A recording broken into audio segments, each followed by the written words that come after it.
que foi, gato feio? Tô animada. Vai vir um casal querer adotar alguém. Eu tenho certeza que vai ser eu. Ah. Quem mais seria? Você? Até que parece. Claro que vai ser eu.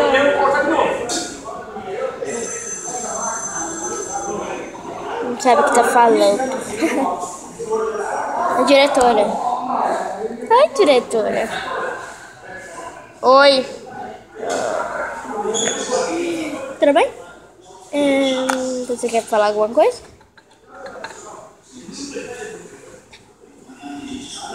Um casal vai vir adotar alguém.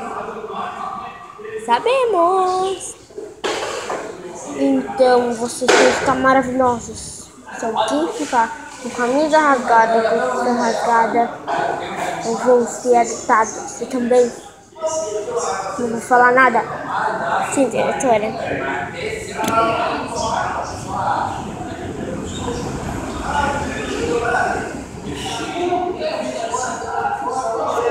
Isso me deu uma ideia maravilhosa.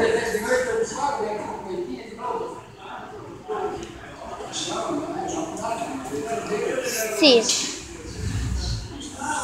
alguém ficar com a camisa rasgada, não vão ser adotada. Isso! Isso o quê? Nada. Só não vou adotar você. Como você sabe? Impressões são minhas, queridinha. Não vou adotar porque está rasgada.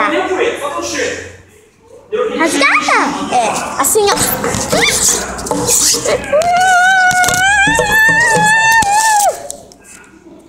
Pronto.